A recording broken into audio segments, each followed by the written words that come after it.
Hi, my name's Rich, and in today's video we will break down how to play a round of combat in Dungeons & Dragons. This should be a good reference for new players and anyone unfamiliar with what you can and cannot do on your turn of combat. But before we get into the rounds of combat, if you like the video, then please give it a thumbs up and subscribe to the channel so you don't miss out on any new videos, and you can always have these videos ready to show anyone that isn't familiar with the rules. So then, let's get started. Starting off in combat, every character involved rolls their initiative. This lets everyone know who's going first and what order the turns will be. Classes like Rogue tend to have high initiative, and some classes like Cleric, for example, might want a lower initiative, so they know who needs to be healed. In your turn of combat, there are 4 main things you can choose to do in any order. There is also a 5th reaction, but we will get into that later in the video. Things you can do in your turn are move, action, bonus action, your interaction or free action, and then after your turn is finished, but before the start of your next turn, you're granted 1 reaction as well. The first thing we will cover is movement. Depending on what type of game you're playing, the DM might have a grid-based map to show where your characters are in combat, or, if it's a theatre of the mind, then the DM will have to make a judgment call. On your character sheet, you should have a little bit with your movement speed recorded. This is how far you can move in each turn. The standard is usually 30 feet. With a tile or grid-based map, each square is generally considered 5 foot. The second thing we will cover is your action. Generally speaking, most characters have 1 action per turn. Some classes have exceptions. For example, the fighter's level 2 ability, Action Surge, grants you a 2nd action in a turn, once every long rest. In this action, your character can choose to do one of the following. Attack. With this action, your character can make 1 melee or ranged attack. Cast a spell.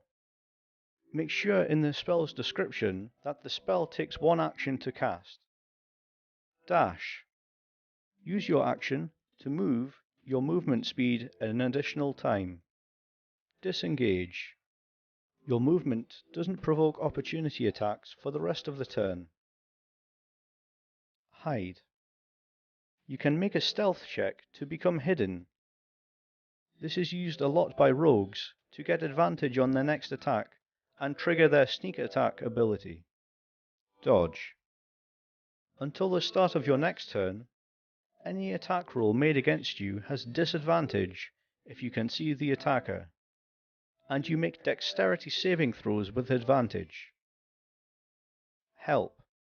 When you take the help action, the creature you aid gains advantage on the next ability check it makes to perform the task you are helping it with, provided that it makes the check before the start of your next turn. Alternatively, you can aid a friendly creature in attacking a creature within 5 feet of you. You feint, distract the target, or in some other way team up to make your ally's attack more effective. If your ally attacks the target before your next turn, the first attack roll is made with advantage. Ready in action.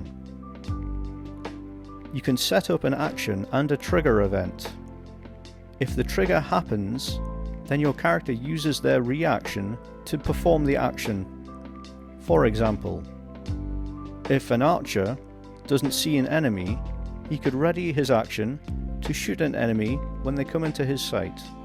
If he doesn't see an enemy before the start of his next turn, then nothing happens, and the action is wasted. If he does, then the reaction attack would happen as soon as the trigger event happens. Search.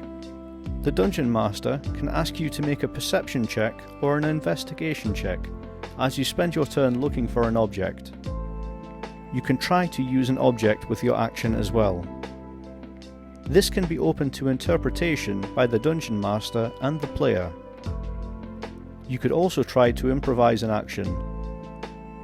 This improvisation is some of the freedom that Dungeons & Dragons gives to players that you might not find in a video game.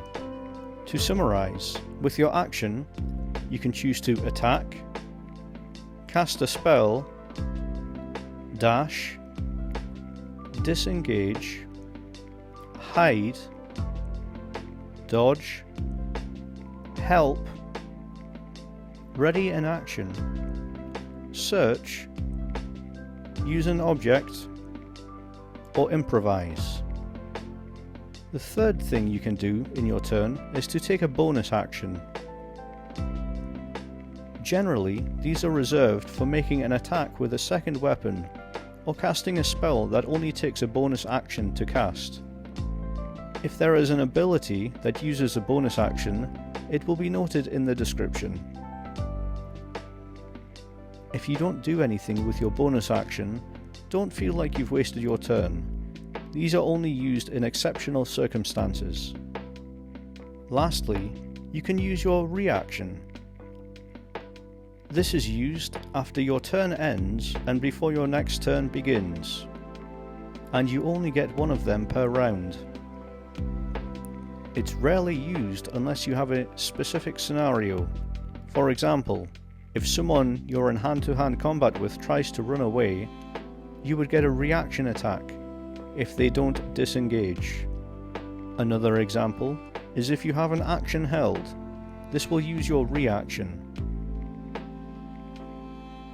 Well, I hope that helps clear up any confusion and lets you and your other players get through combat as smoothly as possible.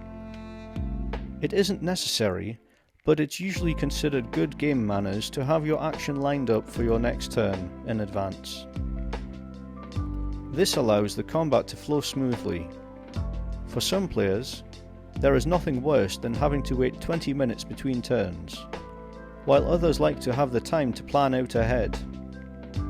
If you would like to see any of my other videos for helping out players in Dungeons & Dragons, then click on the playlist, and don't forget to like the video and subscribe.